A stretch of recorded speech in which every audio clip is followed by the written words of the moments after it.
Saurabh murder का तंत्र मंत्र कनेक्शन। सवाल इसलिए क्योंकि साहिल के घर से रहस्यमय चिन्ह और तांत्रिक संकेत भी मिले हैं। सौरभ मर्डर में ही जिस तरीके से अंधविश्वास, तांत्रिक क्रियाओं का शक गहराता जा रहा है, उसी आधार पर ये बड़े सवाल हैं। और ये कि क्या साहिल और मुस्कान किसी तांत्रिक के भी संपर्क में थे? क्या किसी तांत्रिक के कहने पर ही सौरभ की हत्या की गई है? ये एक और बहुत बड़ा सवाल है।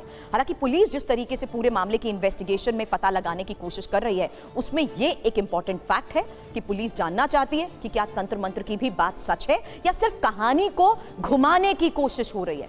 और पुलिस फॉरेंसिक सबूतों के साथ साथ दोनों के बयानों का भी जिस तरीके से मिलान करेगी, उसके भी कुछ फैक्ट्स आपके सामने रखूंगी। उससे पहले शारदा प्रसाद सर, मामले की इन्वेस्टिगेशन को देखते हुए ये तंत्र मंत्र कनेक्शन और तंत्र मंत्र का सच जानना क्या वाकई इस वक्त जरूरी है? क्योंकि जो तस्वीरें इस कमरे से सामने आई हैं वो कुछ अलग संकेत देती हैं।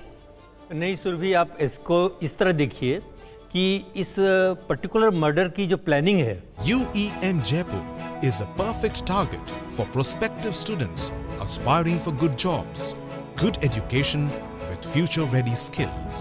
जी, वो एक दिन की नहीं है और slowly over a period of time murder plan करके किया गया है।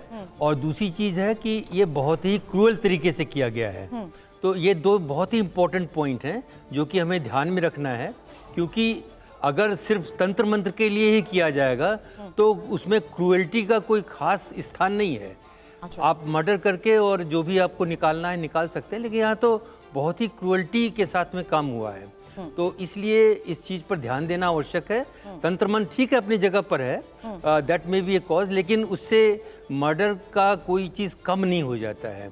दूसरी चीज़, एक जो चीज़ सामने आई है कि किसी प्रकार के कैश के ट्रांजैक्शन का कुछ हिसाब वहाँ पर मिल रहा है जी। तो वो बड़ा इम्पोर्टेंट है।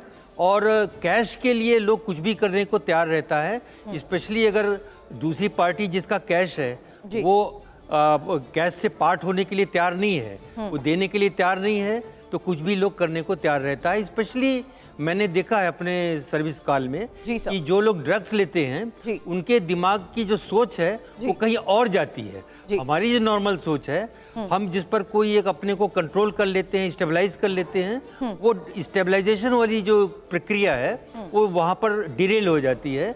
और एक बार डिस्टेबलाइज हो जाते हैं तो कुछ भी प्रकार का काम वो लोग कर सकते हैं। और मोटिव के तहत ये जो कैश वाली बात आपने कही है, ये एक बहुत इंपॉर्टेंट फैक्टर है पूरे मामले को देखते हुए।